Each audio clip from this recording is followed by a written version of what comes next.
Hello everyone, welcome to this Triangle Network Forum plenary discussion. I'm Rosie Hermon, I'm a PhD researcher working in relation to the Triangle Network.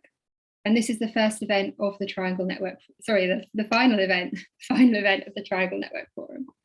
The forum is a series of talks and discussions that address some of the common challenges that independent art spaces and artist collectives are facing today in different parts of the world.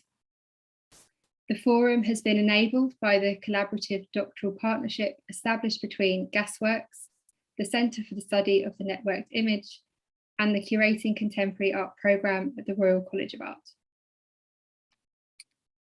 All the previous talks are available via the Triangle Network TV YouTube channel, and we will be adding subtitles to these soon so that they're available in English, Spanish, and Chinese. Today's event has consecutive Chinese translation and simultaneous interpretation into Spanish. If you're watching via Zoom, you will have to actively select your language to, if it is English, to be able to kind of hear both, to hear the conversation, or select Chinese if you're listening Chinese, etc. And because the Chinese translation is consecutive, we will be taking pauses to allow time for that translation to happen. So the first thing to say about today is to send apologies from Alessio Antoniolli, the director of Gasworks and the Triangle Network, who has been taken ill and so is unable to join us today. But we still have Candace Ellison, director of Bag Factory, Melina Berkenwald, director of URRA, and Nikun, co-founder and curator of Organhaus. So in today's session, Alessio was going to introduce the Triangle Network, and I'll talk about what we're doing instead of that. And then I'll be sharing more background and the intention behind the forum.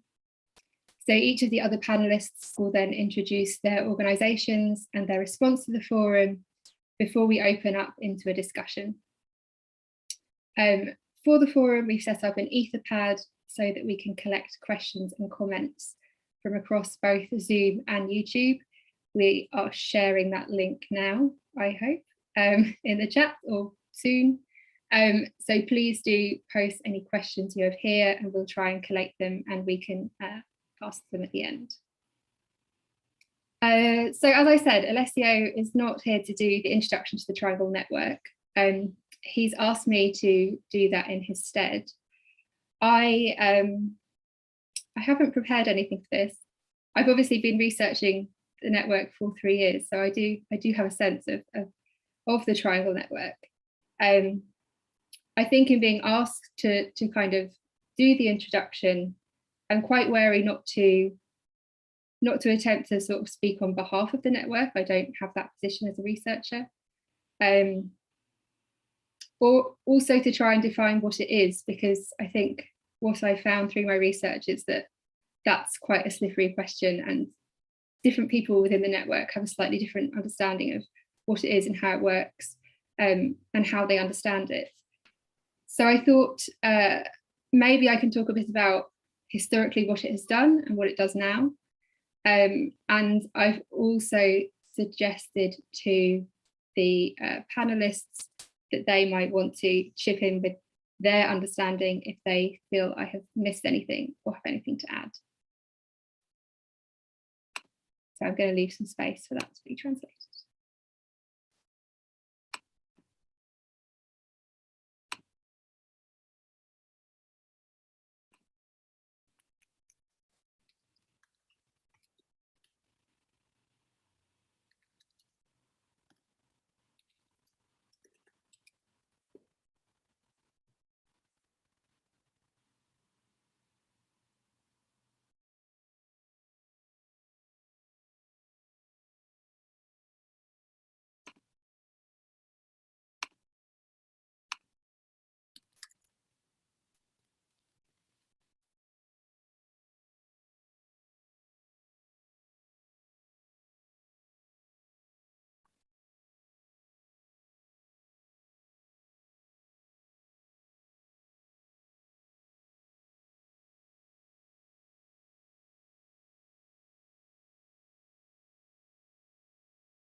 Okay, I've been given the thumbs up by the translators to continue. So in terms of the history of the Triangle Network, I think the kind of potted history is that it emerged out of the International Artist Workshop model, which was initiated in upstate New York in the early 80s. And it was initiated by Anthony Caro, and later also with Robert Loader. It was, how do I go on this? So the International Artist Workshop brought together artists from within the networks of Anthony Caro, which at that time were between the UK, Canada, and the US to make the Triangle. The International Workshop was a meeting of artists for 10 days, I think. They'd come together and work alongside each other for 10 days as a way of kind of peer learning through doing and sharing practice. It was a really successful model, and essentially the model was picked up and taken around the world by different collectives of artists or artist volunteers or groups of artists that would get together to kind of to bring this model to wherever they were working and to adapt it to their local environment. I think what's important to say is that when it moved, often it was going to places where up until that point there maybe hadn't been sort of formalized networks of arts institutions, spaces to explore sort of experimental artist practice, modern and contemporary art. And from this process, a series of organisations emerged over time, and the workshops continued alongside that. At that time, the role played by, I guess, the sort of administrators of the networks was about facilitating that process, including supporting taking the workshop to new spaces, to new countries, and eventually it kind of spread as a model from the States to southern part of Africa, to South Asia, to other parts of Europe, to Latin America, to Australia. So it kind of moved around the world. At this point, I think we're at the kind of workshop doesn't really happen so much as a kind of model, but the organizations that emerged out of that process have kind of formalized often and become sort of more or institutionalized, have become arts organizations. Often are no longer run by the artists that set them up, although sometimes they are. Often they don't run workshops anymore, but sometimes they do.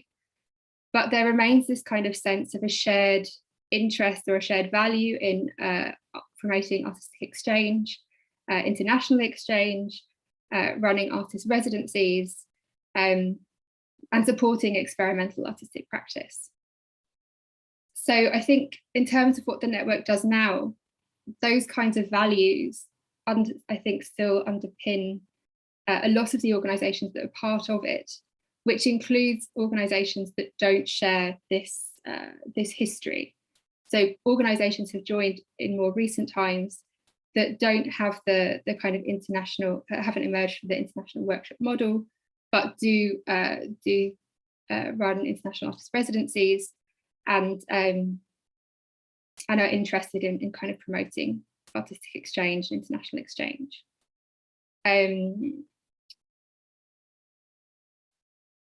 So I was having a question about translation. I'm not sure whether this needs to be translated for Nikun, because I think he probably knows this history, but maybe check with him whether he wants the translation about the history of Triangle. Okay, they're going to do a short translation.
So the final couple of things that I just wanted to add to that was that I think it's important to say that I suppose from my perspective, I feel like the organisations within the Triangle Network now all serve a really kind of vital role within their own kind of local ecologies and ecosystems in kind of supporting artistic practice.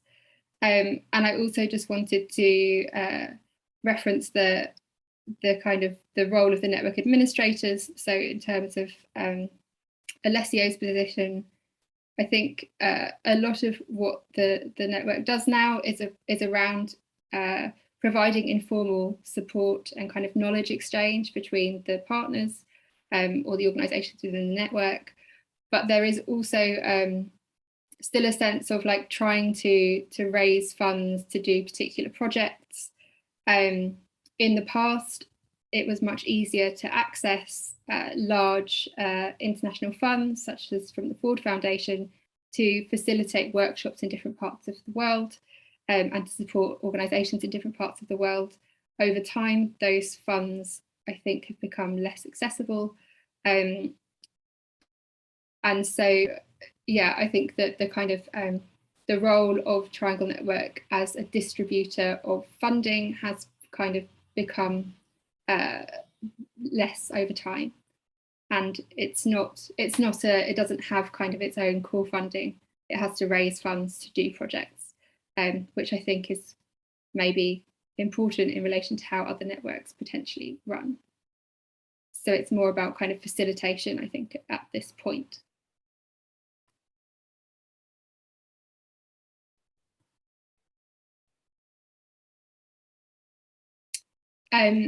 I don't know if anyone else wants to add anything to that or thinks I've got something terribly wrong.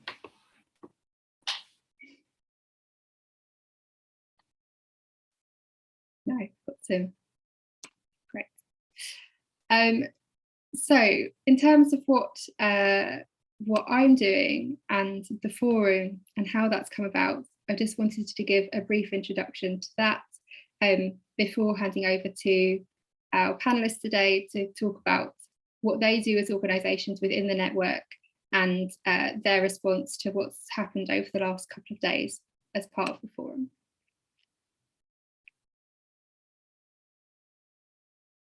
So, as I said, I'm a PhD researcher with Triangle Network.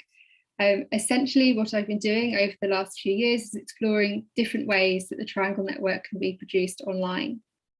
This has included a series of online meetings of Triangle Network partners and creating spaces to share practice within those meetings between partners. There was always an idea that there would be a public-facing moment within the research project. And I think now about 12 years ago, there was a Triangle Network conference. So that was kind of the starting point for what form this could take. But on starting a discussion with the partners around an online conference, because it would have to be online, there was definitely a sense of Zoom fatigue and an awareness of the moment that we're in, where I think in this kind of post but not really post-pandemic moment, everyone is incredibly busy, and arts organisations are kind of they're sort of returning to this a kind of a very productive or in a mode of production, which I think has decreased the sorts of the kind of time and space for reflection that maybe was more possible within the last couple of years. So there was a question around the capacity of Triangle Network organisations to engage, and also the question I had was what kind of programme might be meaningful for organisations within the network in terms of supporting their own positions and practices.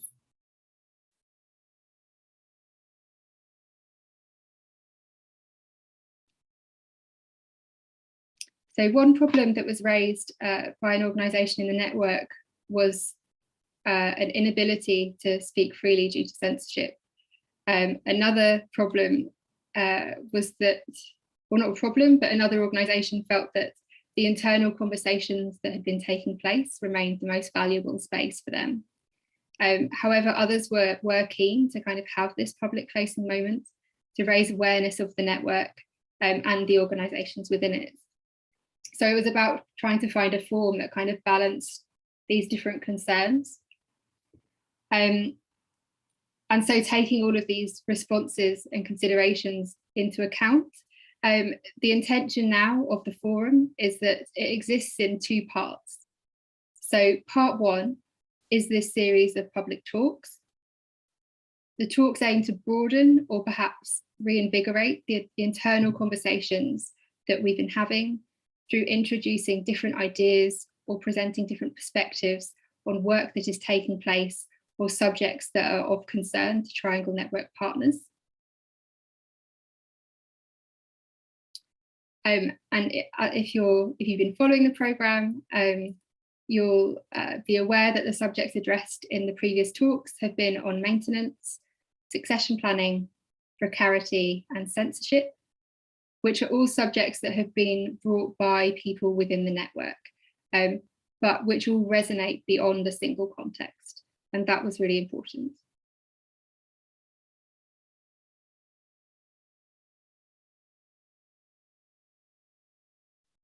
And then part two of the forum is thinking about how this talk series can potentially set an agenda for the Triangle Network over the coming months, particularly as a series of internal workshops that takes each one of these talks as a starting point.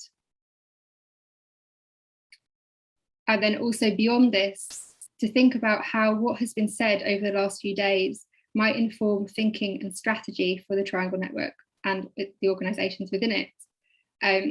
So the conversation that we're having today, I guess, is it's the first step in this process.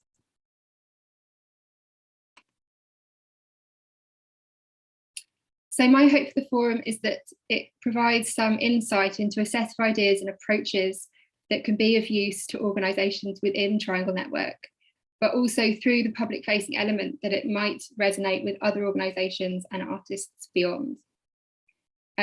And I think one of the questions that is kind of pertinent to this process and that I come back to a lot in thinking about kind of, I suppose, what's my position in between, sort of outside of the network, but also in between these kind of spaces and conversations, is how do we speak about the common challenges, or how do we, or what are there common challenges? Can we speak about common challenges when organisations, as I mentioned before, are kind of grounded within the particularities of their local arts ecosystems and their local contexts.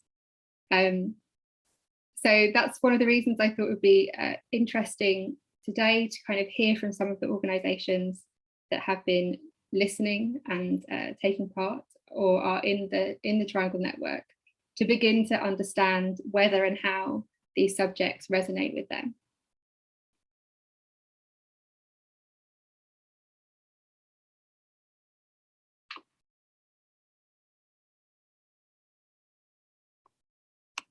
Okay, so on that note, I'm going to hand over to Nikun from Organhaus, who is going to be doing the first presentation introduction today of his practice. And once we've had the three presentations, then we'll open it up into a discussion between all the panelists that are here.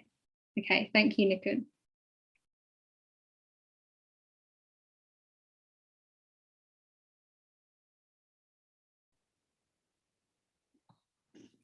OK， 那个听得到啊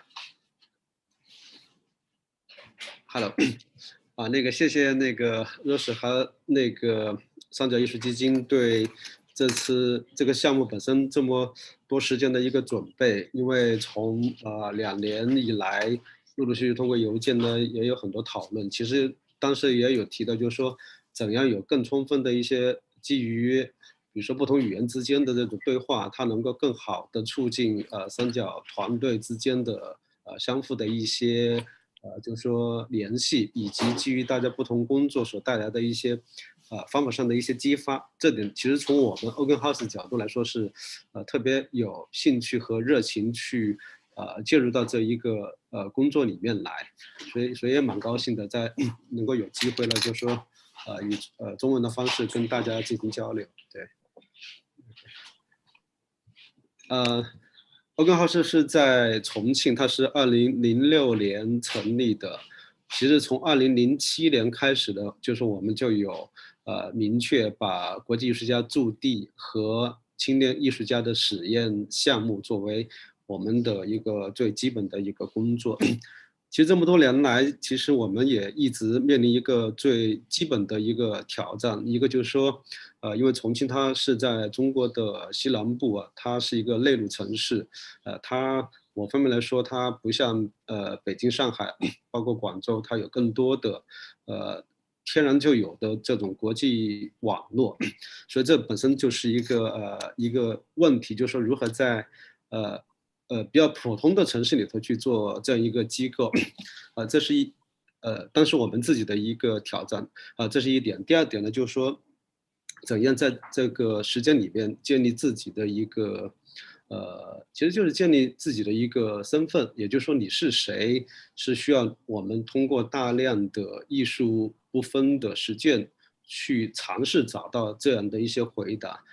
因为我是策展人我的搭档杨树呢，他是位艺术家所以某方面来说，他会更加的感性，或者说更加的就是艺术家的那种自由的一种状态。但对我来说呢，我一直特别有兴趣的一点就是说，想一直以机构的一个身份和角色去探讨艺术跟社会的一种关系，或者说它是否可以通过我们的一些艺术实践来尝试来回答在中国这一个快速的都市化的一个竞争里面它艺术在其中可能扮演哪样一个角色和面貌。所以在这个序列的工作里面呢，实际上呢，陆陆续续呢，我们就对自己的工作有很多自我的一个描述，比如说谈的比较多的会谈到我们首先它是一个驻地以国际艺术家驻村为特点的一个驻留空间，也会提到就是说我们是一个替代艺术空间，其实也会提到了就是说我们是一个怎么说，就是一个项目空间。就是我们特别是近10年来，我们更多的工作是围绕着我们具体的一些抛出的一些议题的组织的一些项目，并且通过它来邀请驻地和一些年轻艺术家进来。同时呢，还是遇到一点，就是说我们确实本身就是一个在地方的这样一个团队，所以这一切呢，实际上呢，对我们来说，它都不是一个特别固定的一个回答，而是说我们想在这个进程里面去，就是逐步去接近我们理解的，就是艺术和机构它的一种状态，所以有些部分对我们是特别重要的，就比如说那个。09年，当时我们是第一次就是借鉴了三角艺术基金的就是他们的那个10天工作坊的那个模式呢，就做了那个 Organhaus 的那个国际艺术家工作坊，那部分呢就带给我们了一个非常好的一个工作方法，就是说驻地它有另外一种面貌，就是不仅仅是之前包括后面也通常使用的那种基于1到3个月为周期的这种就是强调跟地方那种有一定关联和对话的那种驻地，还有一种呢，就是说它是议题性的驻地，就是说不同的时间，我们针对我们有兴趣的话题，以策展的一个介入去邀请，就是不同地方的一些艺术家来到重庆，这部分呢，恰恰就是那个三角他们的一个10天工作坊的那一部分的模式呢，就是说带给我们的一种启发。对，在那个2010年呢，因为我是当时有获得那个三日基金的一个资助就去到了那个印度去那边待了1个月的一个驻地考察，去到那个 Koj 和那个班加罗尔的One Sendero， 就是这2个地方就是你能够怎么说嘛？就是说这种行走对地方的，特别是在内地的这种艺术机构是特别的重要，因为它给到我们一个就是直接的一种经验，以及通过那个行者和驻地所带来的这种就是朋友之间的这种联络和建立。这点呢，像我的搭档的杨树就非常的明确，他觉得就是说，地方的艺术组织的工作逻辑是建立在友谊上的，也就是说，通过具体的一些项目的联系，达成某种阶段性的短期的工作，它就有可能孵化出更多或者说源源不断的一些内容出来。这点呢，随着更多的工作，我自己也变成这样一种就是说一种认知和一种态度。另外一部分，实际上我也想谈一下，因为那个Organhaus 呢，在这些年的工作里面，实际上呢，一直都在提问。我指的提问呢，就是涉及到就是找到自己的一个描述。所以在那个2013年、14年的时候，我们自己觉得对我们是有非常重要的一个转折时间段。因为在那个时间段里面呢，一方面呢，就是说基于某些原因呢，就是说跟一些美术馆合作，有发起一些那个亚洲的实践社会性实践项目的一些论坛，包括14年初我也作为那个驻馆的研究员去到了日本福冈亚洲美术馆，做了一个2个月周期的一个就是关于亚洲地方的替代空间的这方面的一个调研。所以这部分呢，实际上拓宽了我们对于就是西方语境和亚洲语境这种怎么说嘛，就地方之间的那种差异，以及共同所面对的一些问题的那种丰富性，以及艺术在这个现场里的一些它的一种状态这部分让我们觉得非常的具有挑战性，以及呢，它也促使我们重新去思考一个问题，就是说我们怎么在我们自己的这个文化语境里头，通过艺术去就是回应我们真实的一些问题。所以在那个14年的时候呢，其实我们自己就提出一个观点，其实这个观点一直到现在也是我们认同的，就是说，在中国的这个社会语境下，就是自我边缘化，是保持那个独立表达的一个基础。因为我觉得在这一个环境里面，最重要的，首先我们要回到一个底线，这个底线呢，就是说你要有一个独立的一种态度和独立的一个工作的一个一个基层，这部分呢，我们认为可行的一个状况就是你不断的边缘化，就是保持某种警惕和某种就是一种游离的状态。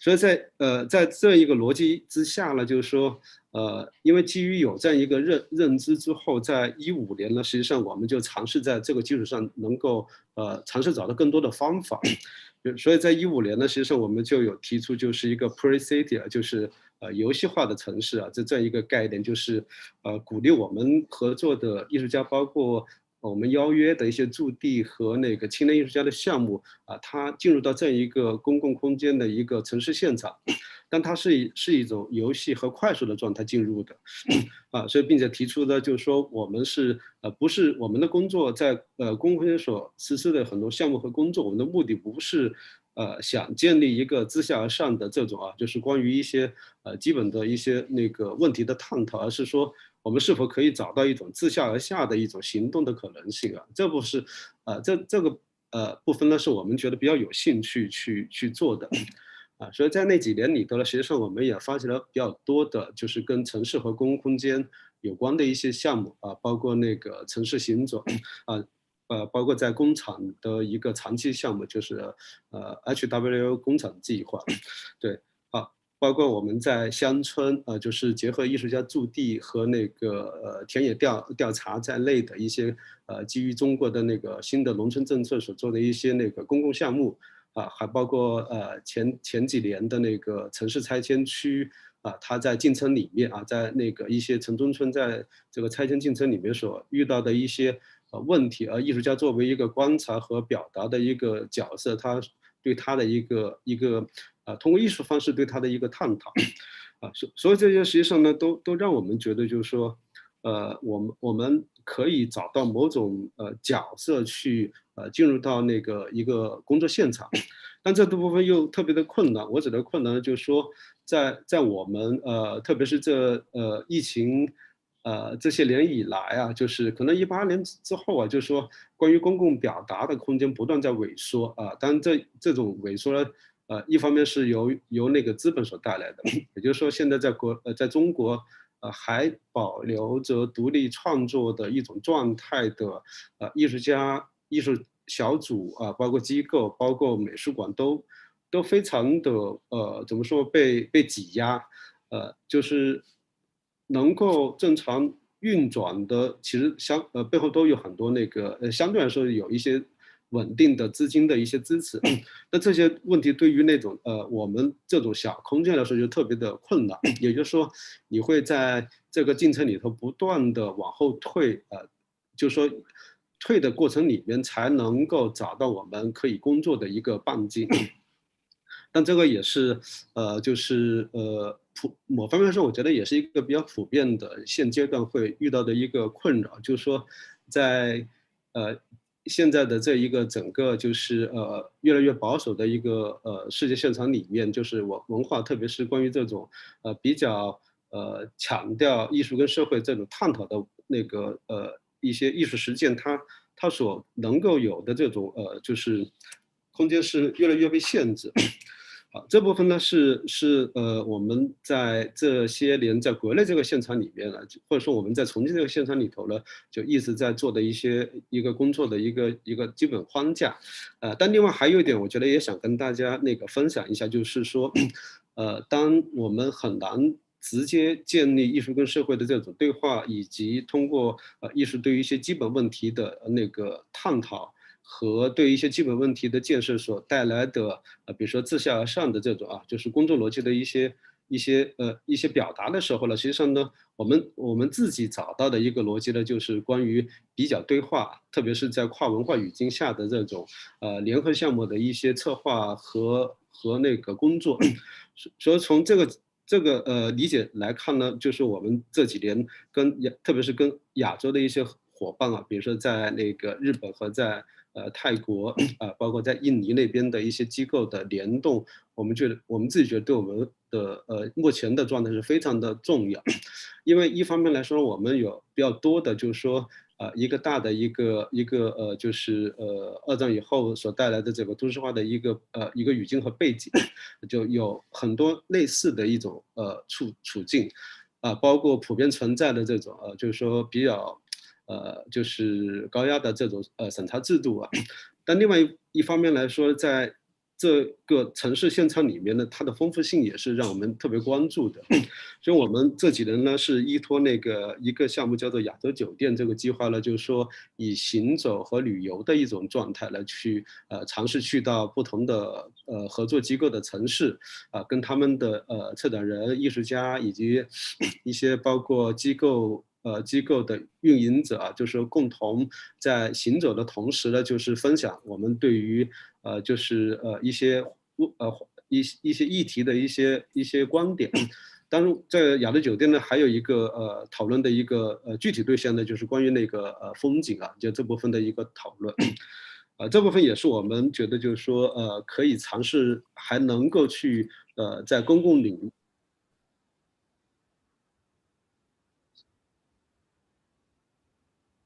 OK，好的，OK，差不多了，我这里也差不多。对我只是最后只是想讲的，就是说对于一个在内陆地方的机构来说的话呢，就是说一个是它怎么建立一个国际网络我觉得这个是特别重要的一个工作的一个可能性。另外一点呢，就是建立一个自己合作的一个创作者社群但这个社群它不仅仅会局限在当地，它可能是在不同的城市。这部分呢，我觉得是支持我们不断能够继续去做一些工作的一些基础。对，大概是这样子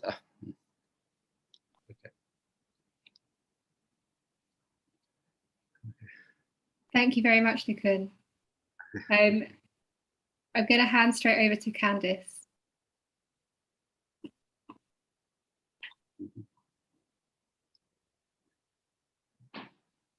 Thanks, Rosie.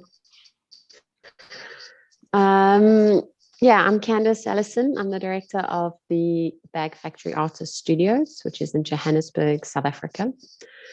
The Bag Factory was one of the early Triangle Network partners, one of our founding artists, and I'm just going to actually share, I've just got 2 images to share. David Kolowani, which is the man sitting bottom right over here. He went to the Triangle Network workshops and came back to South Africa. I think he went with other artists like Pat Martloa, who's sitting here, Pat's wife, Bongi Martloa, was also very instrumental, and other artists in starting what was called Tupelo Workshop. And Tupelo was based on the same Triangle Network model, where you bring artists together for a sort of 2-week intense period of making and sharing skills and knowledge and ideas and producing something, but that wasn't the end goal. And I believe that David was quite instrumental in taking the Triangle Network model to other Southern African countries. So Zimbabwe, which was the Pachupamwe workshops, Zambia, Botswana, and further north as well. And this was all happening before the end of apartheid, sort of late 80s, early 90s, at a time in South Africa when socially South Africans of different racial groups were not permitted to interact with one another. And so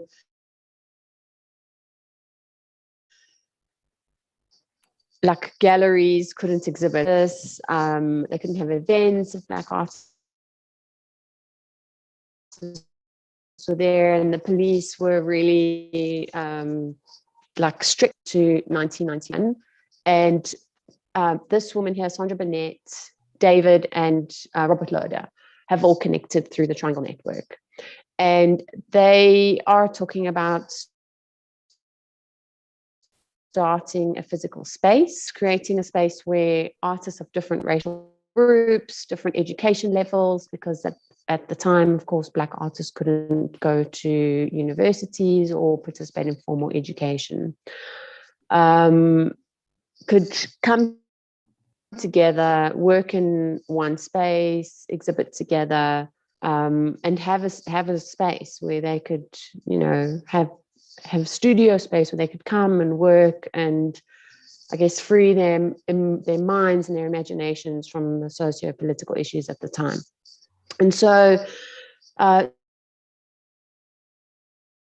Sandra was quite instrumental in locating a building in what was then Fordsburg.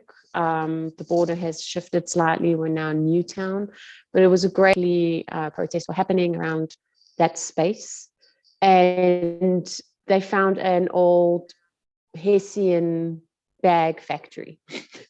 It's a warehouse, and they moved in, erected walls, and started making art. And Sam and Pat were not the founding artists, but they were the first artists to occupy studio space. And Pat is still there today.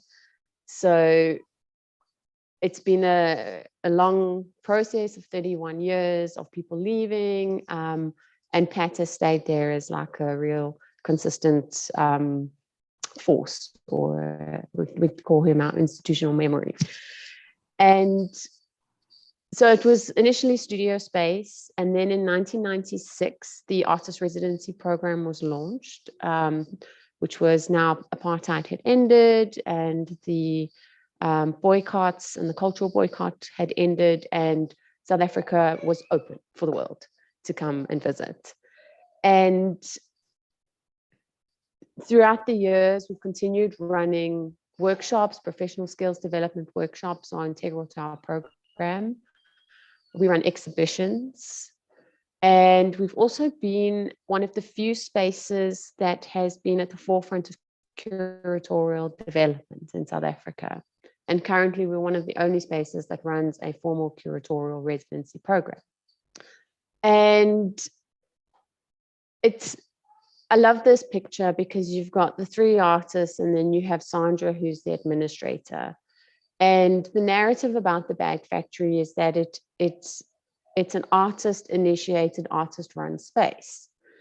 But the reality is that there's always been an administrator like Sandra, who then handed over to Les Khan, and in the early 2000s, the first director was appointed. And I am the third director at the Bag Factory.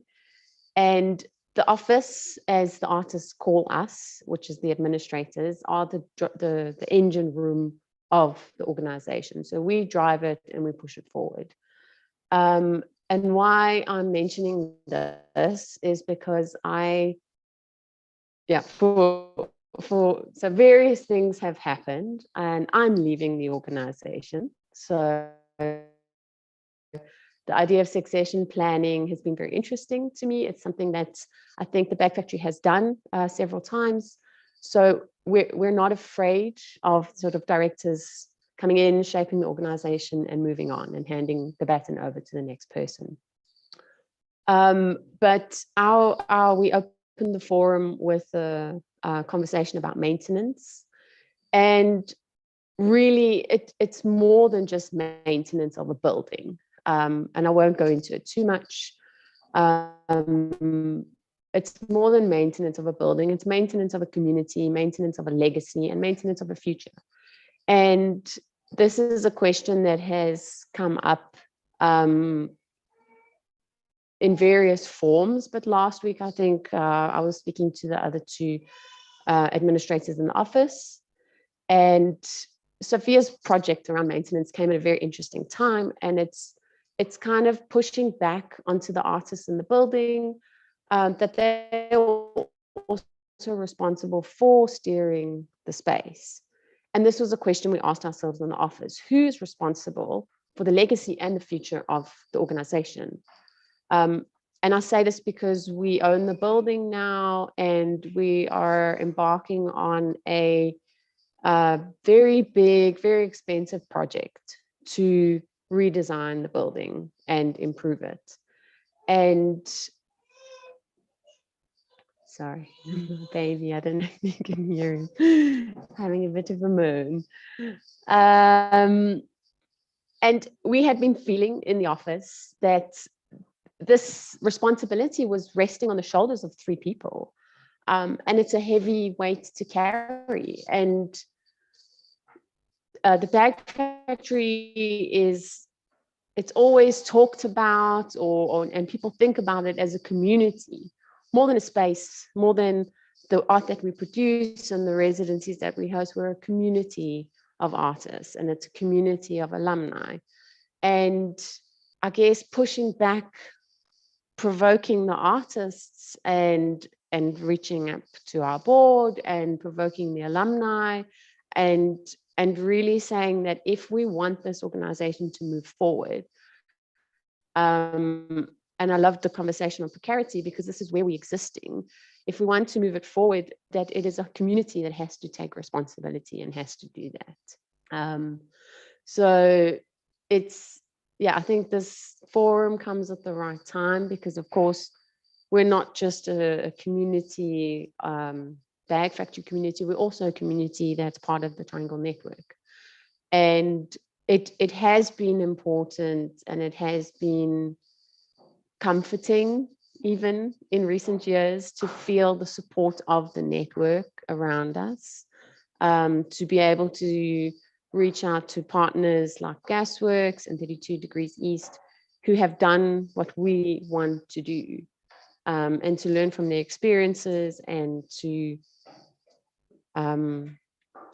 see a map and see that it's possible and see that there is a way forward.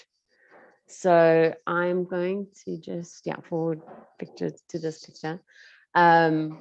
one of the communities. So this was before I joined the organization. Many of these people have moved on. Some of them have passed on. But we have many, many images like this who come together, and like this building is just constant. Yeah, but all of these people and hundreds of others, I believe, have responsibility to the space. So I'm going to stop there.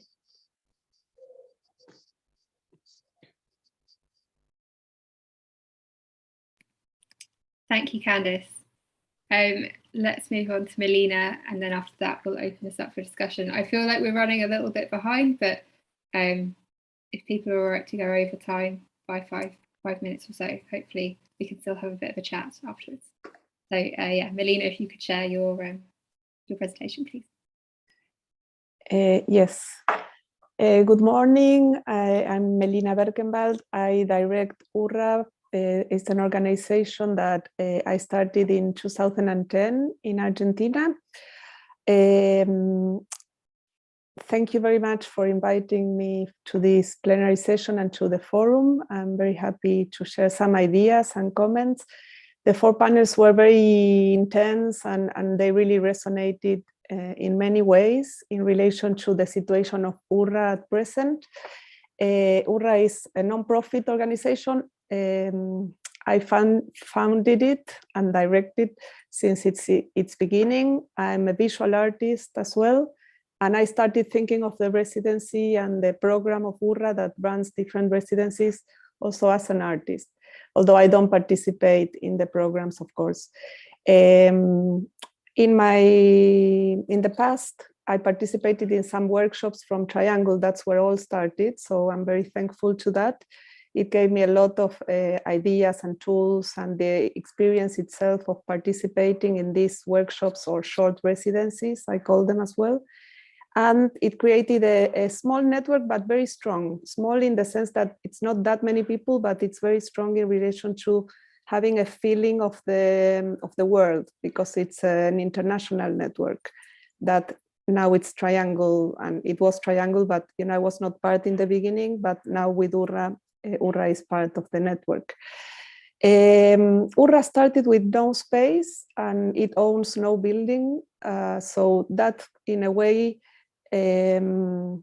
established the mode of working in relation to feeling nomadic and doing what we can do in relation to places we can have for temporary moments, either in kind or in an exchange of, like restoring the space so we can have the space for several months or for a longer period. So it really depended on different possibilities, funding possibilities, and different contacts we could establish. So we were like 6 years doing residencies that were on and off in several locations.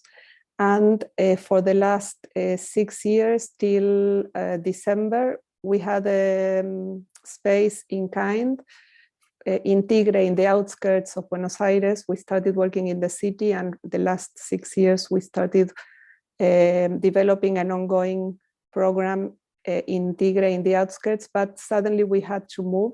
This was very sudden and not expected, so it created a lot of issues after the pandemic, or and things that we didn't expect. We were having to move, although always URRA thought that it was nomadic and it could do residencies in different locations. What I want to say is that the residencies, this is why residencies change. The programs can be shorter, can be longer, can be with bigger groups or smaller groups. So it's all like transforming and shifting, which is something I like very much. So it creates, each program has a name and they change. So in December we had to move. I'm going to share the screen, a small presentation. Is it Yeah, can you see the images? So this was the entrance of URRA Tigre. We call it URRA Tigre. This was the lounge of the space, full of people.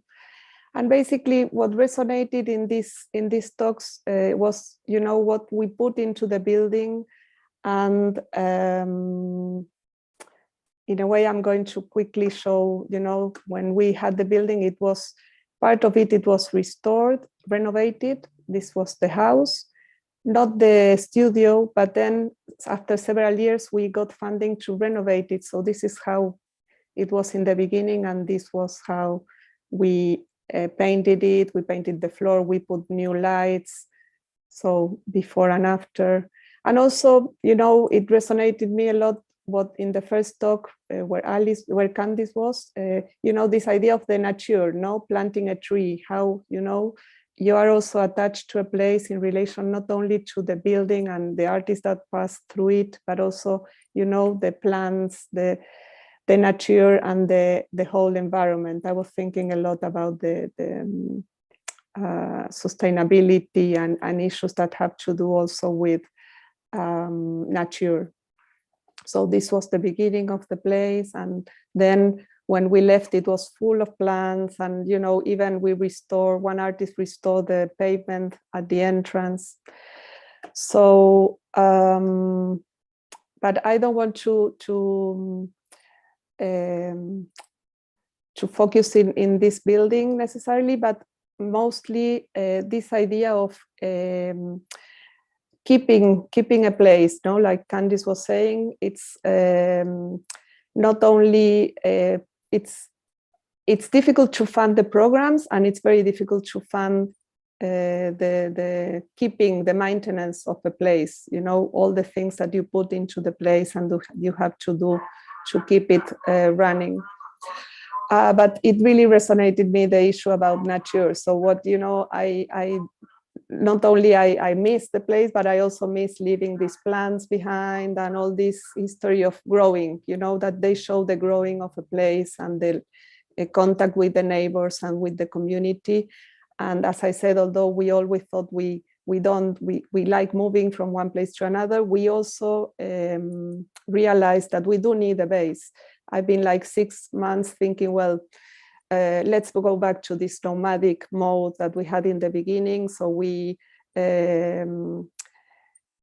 renovate a space for a month and then we leave, or we rent a space for a month and then we leave. And suddenly I thought, no, we already have a lot of equipment, a lot of things that we had to store, to keep in storage. So recently I realized, well, I have to take the risk and rent a space for at least for 3 years, sorry.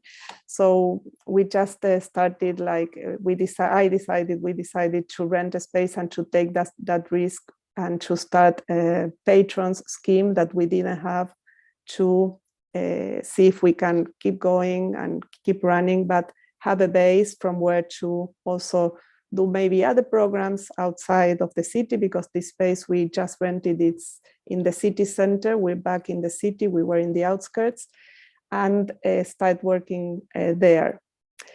What I thought is that in relation to the panel, if we can think of other ways of ownership, if there's other ways of owning a place without, or having a place without owning a place, or, you know, different ways of having shared loans or sharing spaces. And because we do not want to own a place, but we want to have a place. So, like, if there's other notions of ownership that we can work with in independent projects, that many are run by artists and or independent organizers, and in this context of precarity. In relation to the second talk that was related to precarity, it was very interesting to think about this, using precarity as a material, as a way from where to work with. So I like very much this issue about also this idea of thinking of the artwork outdoors, making art by making actions, which is not something new, but it's something also that it brought, to mind in present times of war, of crisis, of pandemia. We are having a really difficult moment worldwide. In terms of leadership, the third talk, I thought it resonated in relation to this leadership and leading, you know, maybe leaving the direction of an organization.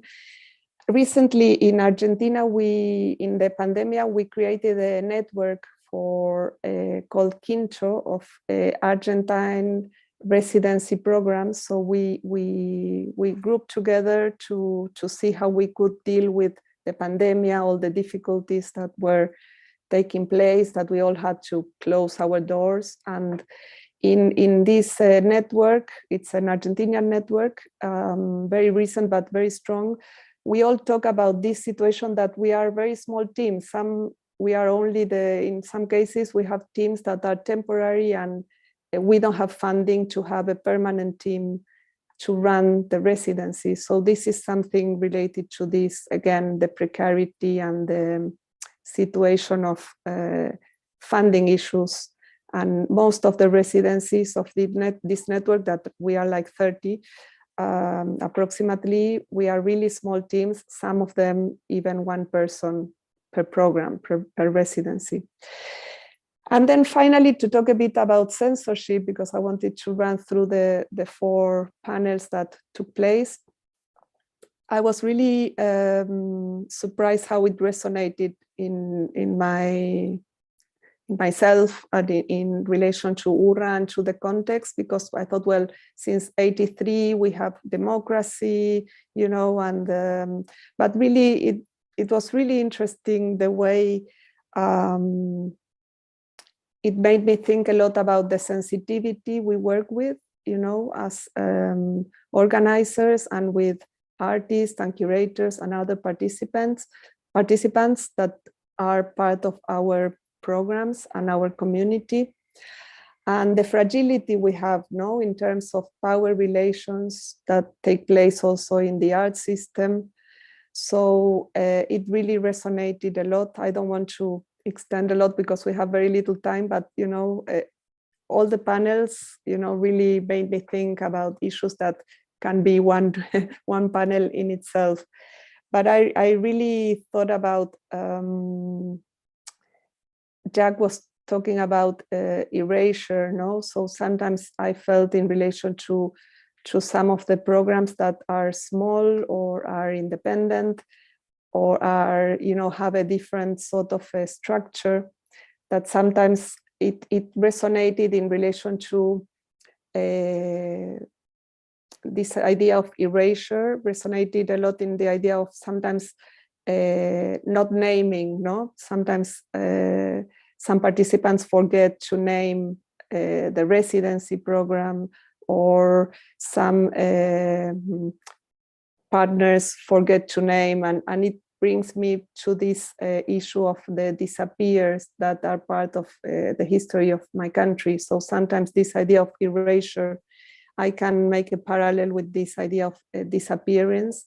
So not naming or not acknowledging, it's part of weakening a program or a project or an institution or an artist. No, if we don't name an artist, or if we don't name a partner, or if we don't name someone or somebody or somewhere.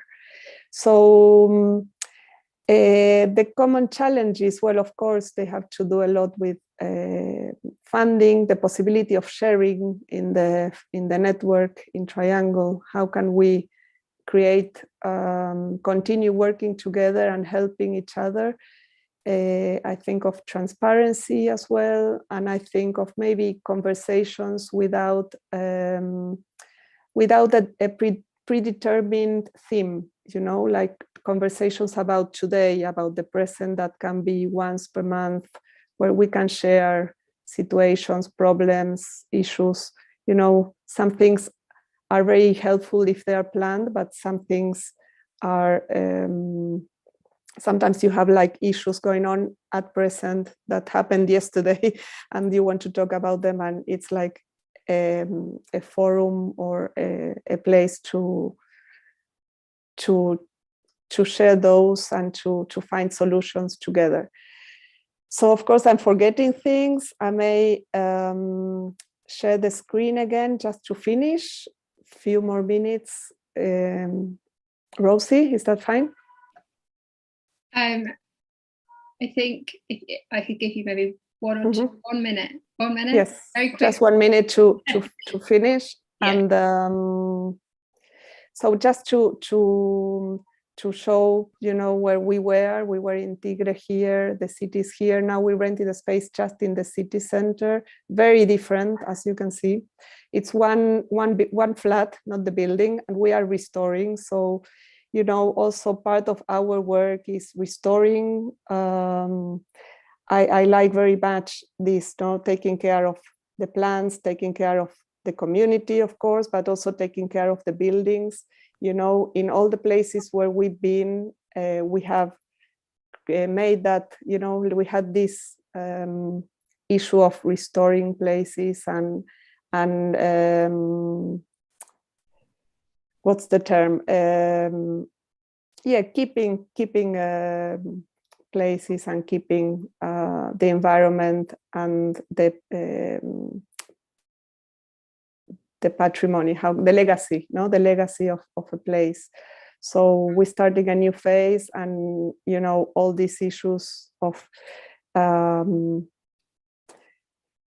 precarity, renovation, leadership, censorship, they all resonated in many, many ways. So I'm very grateful to having listening to those, and thanks very much again. Thank you, Melina. We are very, very short on time. I think that each presentation has done a lot to really kind of begin to talk about, you know, how these do reflect back in different contexts, and also to start to think about those kind of interrelations, you know, between the different, the kind of very broad themes that I guess were mapped by the forum. That, you know, maintenance is a question because precarity is a question. You know, they're kind of all interrelated. Because we don't have very much time, I think what I would like to do is ask one question that maybe we can. I think that there are some ideas that have already come up that I kind of see in this question that you have spoken to. But I wanted to ask you maybe more directly how you feel that the forum might inform future conversations and strategies within the Triangle Network, and can it support the development of both organisational and network practices? I'm going to post it in the chat so you can refer to it.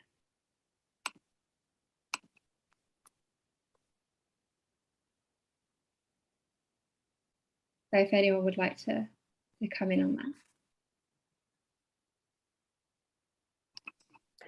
I think, yeah. As I said, I think, you know, it was very good to pinpoint these issues, you know, that are in a way like related to all the organizations. So I think now we have that material to go into detail in relation to some issues more specific to each organization, and maybe organize something that, you know, we can address, you know, directly, and we have already the themes we can work on. No, I think that's something to follow on.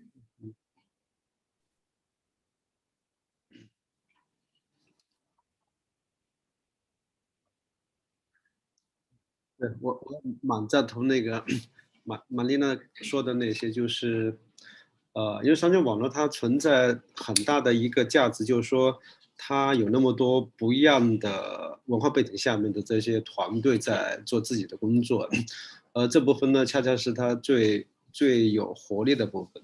对，所以如果后面能够有更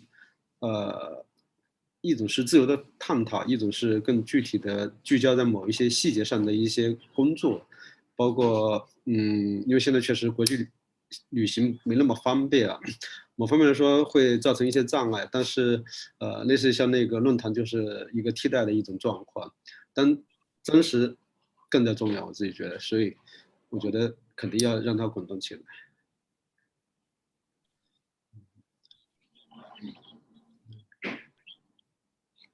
Okay. Yeah.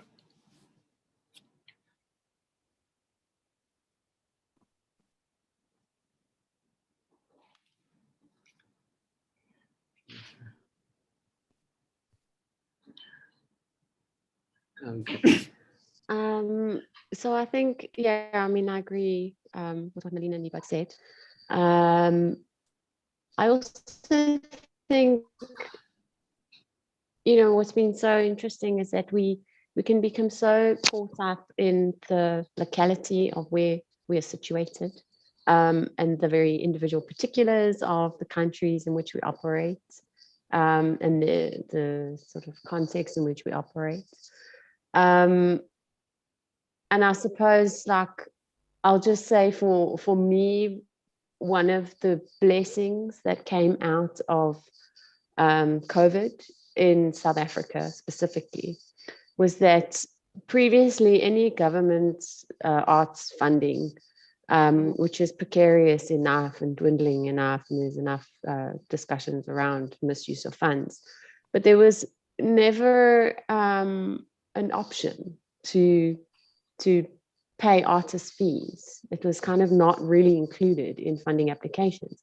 And there's just been this huge about turn, this huge shift in the way we are now required to pay fees and to create these, like, I guess they call them employment opportunities through the projects that we do. And I never thought that shift would happen, and yet in 2 years it has happened. And so I think one thing the Triangle Network can do to support each other and to support other arts organizations really around the world is this discussion around infrastructure funding, and that projects cannot happen unless we have spaces in which to run them. And this is something that has to change. And if spaces start advocating, and the Triangle Network can start advocating and saying, look, we, you know, Bag Factory and URRA and Organhaus are running these beautiful, international, excellent projects, we have to include provision in the funding for them to improve the space in which the projects are taking place. So I believe it can happen. Yeah, no, I think that's a really interesting, how the network can become more of an advocacy network, and how I think one of the things that I suppose I was interested in, which I felt resonated across the different projects, was about the kind of importance of community, but that is not just, you know, locality, it's kind of beyond that. And I think, you know, what Nikun was saying about, like, the what was he, from the bottom to the top, like how are those kinds of changes or ideas then put into practice? How do they emerge from the network, and how can they be kind of actioned by the network? Yeah. So thank you, Rosie. Thank you for bringing us together these last, I think, 3 years, and for organizing the forum and for helping us to, like, as Melina says, to articulate what our shared concerns are. Yeah, it was very important in the pandemic that we could meet and see each other through the screen. That was very, very, very, very good. And this, I think these 4 panels were very, very interesting. Very, you know. Yeah, I mean, I think that sense, shaping what can we do next, you know, I think I'm sorry, Candice, you're gonna leave the, yeah, I didn't. Yes, I am. Oh, I'm I didn't know. relocating to the UK like I at the didn't end know. of this Mhm. year. Yeah. Surprise. I didn't know. Yeah, thanks a lot, Rosie and Nikon. Nice to meet you. Thank I you. think we share a lot of things. That's, Yeah. you know, my conclusion is that in the world, we, as independent nonprofit projects, and we share a lot of common issues. Mhm. Yeah, and I think, you know, I suppose this was also made evident through the pandemic that it was a global crisis, and that just even they were local, it was a series of local crises, but it was a global crisis, and that kind of sense of solidarity, I guess, to just be able to talk about what was going on in each other's contexts was, I think, really valuable and useful, and yeah, and I think helped to kind of better articulate those kinds of relations between people, like that there are things in common, and it's been a pleasure to kind of work with you and talk to you all over the last few years. It's definitely kind of expanded my sense of what's going on where, and the different networks within networks that exist, I guess. And I'm looking forward to seeing how these conversations around the themes, but also as Nicolin and Melina were saying, maybe more open discussions can also kind of continue beyond this point. So thank you everyone for being here today and for sharing the work that you do. And thank you everyone who's logged in to listen. And apologies again from Alessio, who couldn't be here. I hope to see you all soon.